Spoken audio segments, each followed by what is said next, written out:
Hello and welcome to another episode of Smart Sex, Smart Love.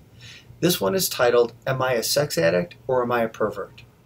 The reason I titled it this way is because I see a lot of couples who come to my office, and usually it's because the wife, the girlfriend, the female partner has found her husband's, her boyfriend's pornography, online activity, or maybe he's even revealed to her that he has sexual interest in certain things. And perhaps there might be a loss of control, an out of control experience for him that he's not able to stop the behavior. And so all of that invites this popular mythology around what that's called. And the only word that this culture knows today is sex addiction, which makes sense. So people walk into my office and are very upset and they use that language. And so I try as a therapist to slow this down and help people understand this could be a lot of things. You know, I have a friend, his name is Doug Braun Harvey and Michael Vigorito. They wrote a book called Out of Control Sexual Behaviors, and it's called Rethinking Sex Addiction, basically. And they say, we want to help clients stop premature evaluation, which is that right away you're calling somebody a sex addict when there could be so many other things. So here I'm going to list some of those things that could be going on for him. One, he could have these could be his normal sexual interests. I've had women say, listen, I'd rather be married to a sex addict than a pervert, because if this is normal sexual interest for him, I'm out.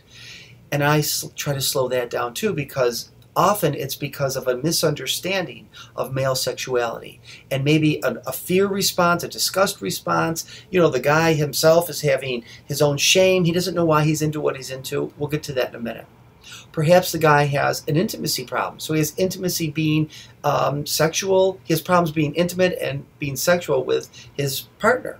We want to look at that. That's a real psychological problem that people have. It could be childhood sexual abuse or trauma. And when someone's been sexually abused as a child, they will recreate that trauma later in life. We call it returning to the scene of the sexual crime.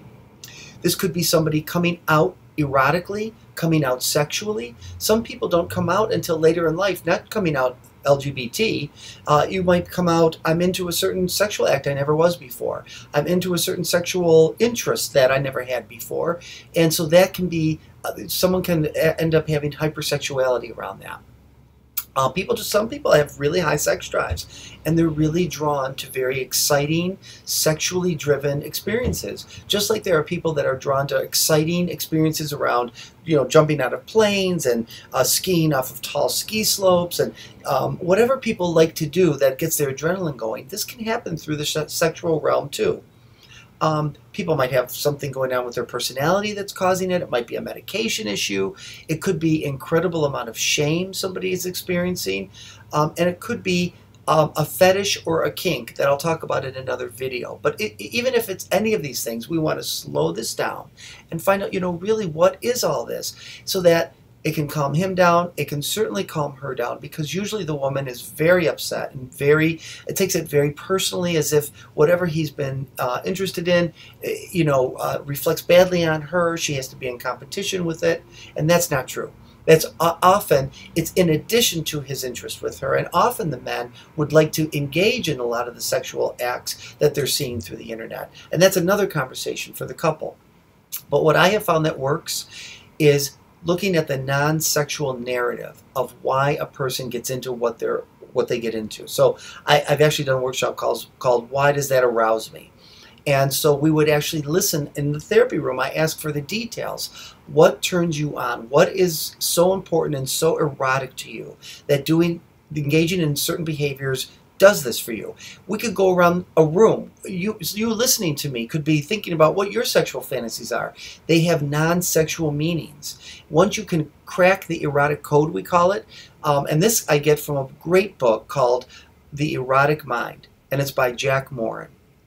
And basically, he talks about core erotic themes and peak erotic experiences, where people reflect on what are the things that I get into. Why am I drawn to fishnet stockings? Why am I drawn to hairy men? Why am I drawn to certain kind of high heel shoes? Why am I drawn to certain positions? Why am I drawn to having food play in my sex? Whatever it is.